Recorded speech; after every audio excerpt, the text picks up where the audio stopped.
So they label every video as a fundraiser so that YouTube doesn't take any ad revenue or any super chat revenue. So since it's a fundraiser, they can donate it to their own organization. And instead of YouTube taking any money, they get to keep it all. So yeah, that's why you see fundraiser on every one of PragerU's videos and why they're monetized, even though they shouldn't be. PragerU, what I can teach you about racism, after we saw a pro-slavery video pop up on PragerU's channel like a month ago. Let me tell you how my story ends. I become a tenured, award-winning professor of political science at an Ivy League university. I know what it's going to be already. So she's going to tell her own story about her as an individual happened to be successful. Therefore, if she is black and successful, systemic racism does not exist. It does not exist. Ignoring how if you take like 100 white people and 100 black people, 10% of white people start off in poverty in the US, 30% of black people do. When you look at the entire system, that's where you see systemic racism. But of course, they'll use examples. Like I often hear from conservatives, hey, Michael Jordan is rich and powerful and successful. Racism can't be real. LeBron James, holy crap.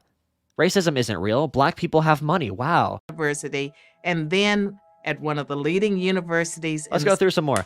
If you have a black name or if you apply for a job and you're black, you have a less likely chance to get hired. Another study says, this is from, I think, Milwaukee. A white person with a felony will get picked over a black guy with no record whatsoever. So if you're white and you have a felony, you might get hired over a black guy that has a clean record completely. Never got in trouble with the law whatsoever. Now let me tell you how my story begins. I grew up in rural Virginia, literally dirt poor. I dropped out of school in the 8th grade and had 3 children by the time I'm 20. I knew it. I consider myself to be a reasonably modest person, but even I have to admit that's quite a journey. How did I do it? I worked hard. Not crazy 24/7 hard, just hard. I made good decisions. Not brilliant, 3-dimensional chess decisions, just good ones. I met people along the way who helped me and sincerely wanted to see me succeed. Not because they had something to gain, but because they were decent people. Almost all of these individuals, by the way, were white. But mostly, I think I was blessed in one crucial way. I was born in America, a true land of opportunity for anyone of any color or background. America has, I think, the 30th highest social mobility in the world, which is the ability to go from poor to rich or rich to poor. Equality of opportunity in America is far worse than it is in Europe, than it is in Nordic countries, than Australia, than New Zealand. In this country, where you start your life does not determine where you end up. Basically does, on average. That works in both directions, by the way. You can start out with every advantage and waste this is so them wrong. all. Oh my God. Or you can start out with nothing and become a success. It all depends on you. This is factually untrue. Nope. Your attitude is far more important than your race, gender, or social class in determining what you will accomplish in life. Class too? When I hear young blacks, or anyone for that matter, talk about systemic racism, I don't know whether to laugh or cry. I want to laugh because it's such nonsense. I want to cry because I know it's pushing untold numbers of young blacks into a dead end of self-pity and despair. Self-pity and despair. That's what they say too. If black people simply listen to different music, if they simply didn't feel so down, if you don't tell black people they're black, they'll never experience racism. Crazy. Yeah, tell them that when they get stopped by a cop at literally every single freaking turn in town. Like the only black people that live in my community, because I live in a 99% white community, they've all been stopped by the cops. All have been stopped by the cops multiple times. All my white friends never got stopped whatsoever. Instead of seizing the amazing opportunities America offers them. Oh yeah, the freaking rap music argument. Or like Ben Shapiro when he's like, rap music isn't even real music. It's all about drugs and women and, radical feminism and all that, all that stuff he brings up about Cardi B and also with, male rappers as well, ignoring some of the best and most complex and most beautifully articulated works of art when it comes to like To Pimp a Butterfly, To Pimp a Butterfly is really impressive. Like Illmatic, like these are freaking crazy records, combining so many musical genres into one. The production value and the lyricism and the cultural references. When it comes to like old religious references that like Kendrick Lamar brings into the like, I wrote so many papers on this shit, dude. It's so cool how much is put into this music. They seize an excuse to explain why they're not succeeding. I was born into a world where systemic racism was real. No fooling, outright bigotry, back of the bus real. But here's what you need to know. Yes, that racism shaped the Black experience, but even then, it did not define it. Change was in the air. Call it systemic reform. The modern civil rights movement was in its infancy, and the leaders who fought for equal rights for Blacks were men and women of all races. They believed in America and were determined to see it live up to its highest ideals manifest in the Declaration of Independence and the U.S. Constitution. Did I know growing up that George Washington and Thomas Jefferson owned slaves? I don't think I ever thought about it. If I did, I'd like to think that I would have had enough common sense to know that we can't judge men who lived 250 years ago by the moral standards of our own day. But I know that This doesn't have Jefferson wrote anything the to do with words this in the conversation at Declaration all. of Independence that made slavery ultimately impossible, that all What? men are created equal. Wait, what? Wait.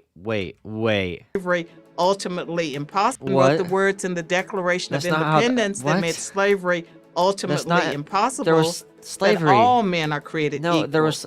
And I know that Washington, Hamilton, But- Franklin, and Adams, and the rest of the founders risked doesn't make any everything sense. to make Oh, thank you my for the $5 from I assume Australia. Really enjoy your content. Most practical person on LeftTube. Thank you. I don't know if that's true exactly, but thank you. world, my America, possible. How could I not be grateful for that and for the sacrifices so many others have made to preserve it? The truth is, I cannot remember a time when I did not love America and feel pride in the belief that I live in the greatest country in the world. I knew if I diligently pursued my ambitions, I could leave the poverty of my early years with all its abuse and depression behind me. I was fortunate in another way. I was spared the life-sapping, negative messages about America that are crippling a generation of young people.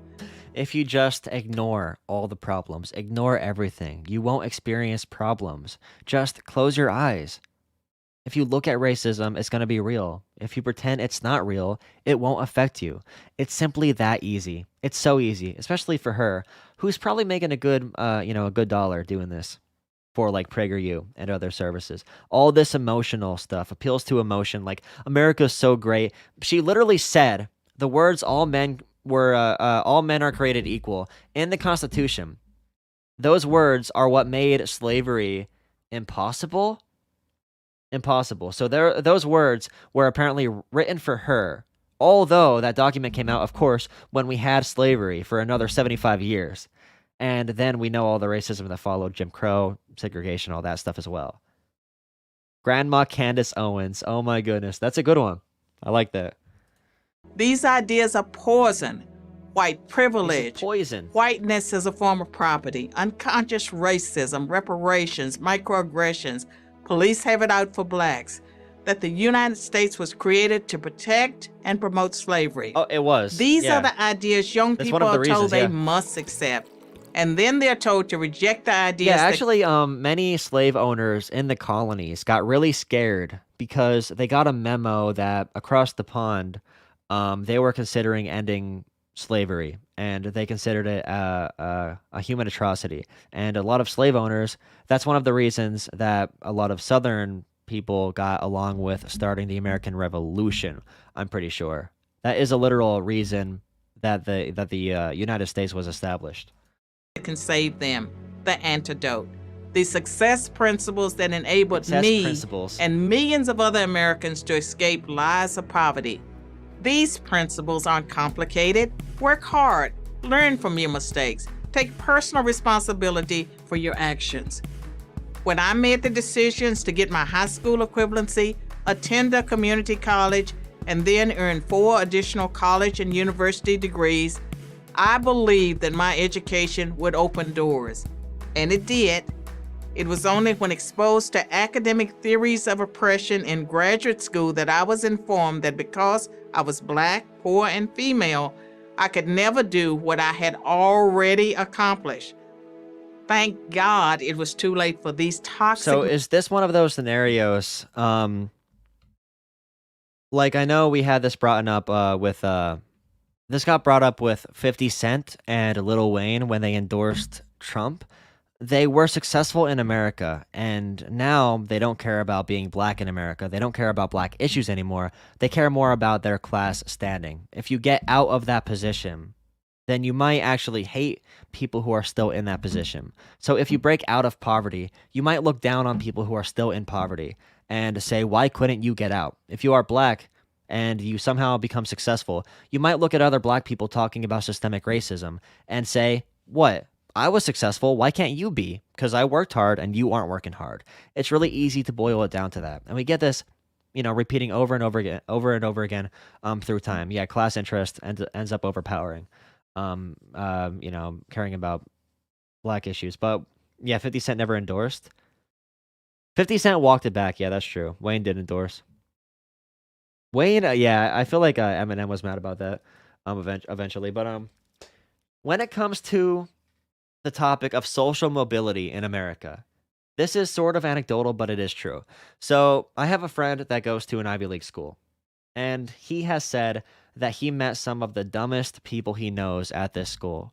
Because if you're born into wealth, you are going to go, most likely, to a boarding school for high school that will cost around $60,000 to $80,000 a year. You are going to have so many connections in that system. Your parents are going to know people. Your parents are going to be able to feed you whatever you want, buy you whatever you want as a kid, let you participate in any sport that you want, buy all the equipment for you, give everything to you, give you a job once you get out of college. And by the way, you got into that college as an extension, a natural extension of your private boarding school in high school. Because in high school, if you are born into wealth, you get to get higher SAT scores because your parents can pay $5,000, $10,000 on getting you SAT tutoring. So you use that to go to a private university, which you can bullshit through because college is pretty easy, depending on the degree, if you aren't going to do a science or a math degree, or a physics or engineering. Those are hard degrees. But if you're going to be, something in social sciences or something like that, go through that whole equation. You have a guaranteed job for you on the other side that is going to make you rich, just like your parents are, because your parents are going to know people. You're going to have connections from your fancy school and your fancy high school. This is why rules in society often never change, because people who start off rich go through this entire cycle every generation, and they get into power positions in society. Poor people, if we can go to even somewhat of a decent university, our best scenario is typically to make a decent living and have a decent house in a safe neighborhood. We're never going to be actual power players in this economy, in this society, no matter how hard we work, no matter how lucky we get. But these people who are born into wealth, and this isn't to say they're evil or anything, it's just how our system is evil.